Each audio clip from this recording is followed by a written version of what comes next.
Hey, good morning. It is March 24th, and I just hung up the phone. I was speaking with Mr. Gerard Dodery, the person who signed that piece of paper, saying that it was mailed, by him. Well, turns out it wasn't mailed by him. It was mailed by Miss Crosnoe. But he explained it to me that, he too apparently is a victim of her antics.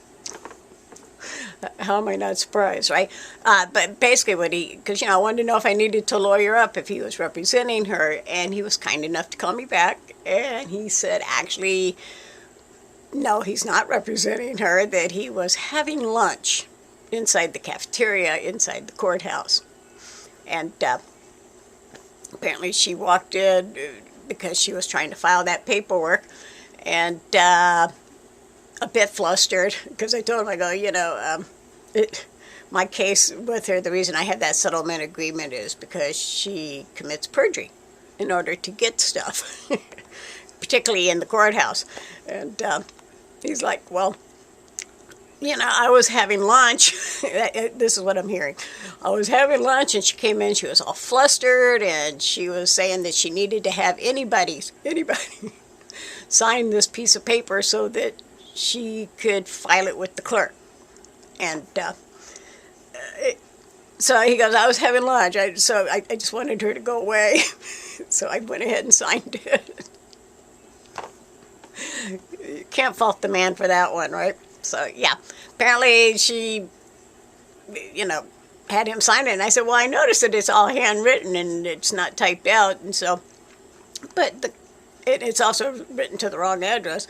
I go, but, you clearly, you left your phone number and your name, so I figured I'd give you a call and just see if you were representing her and if I need to lawyer up. And he's like, no, I am definitely not representing her. I just was having lunch and I just wanted to continue on with my lunch.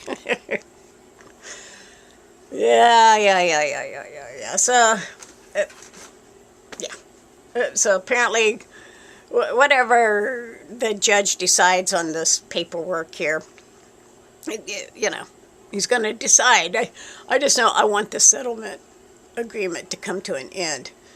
And I'm hoping the judge agrees that it needs to come to an end. Okay, today's date is March 28th. It's the date after my neighbor had that court hearing with David Alexander for the phony elder abuse case that she has going with him.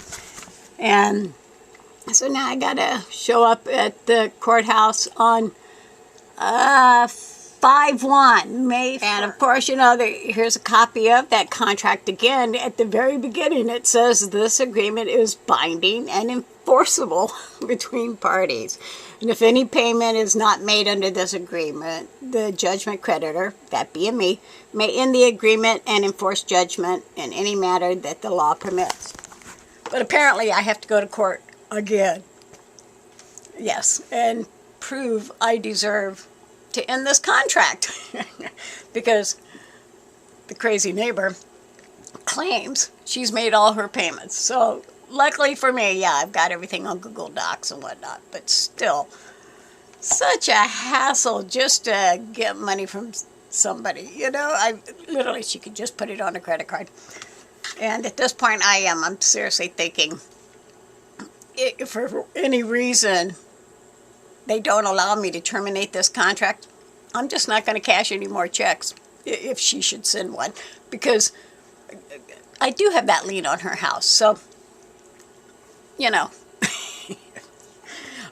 eventually if that circus tent ever sells, I can get it then. So I'm just tired of dealing with this person every single month.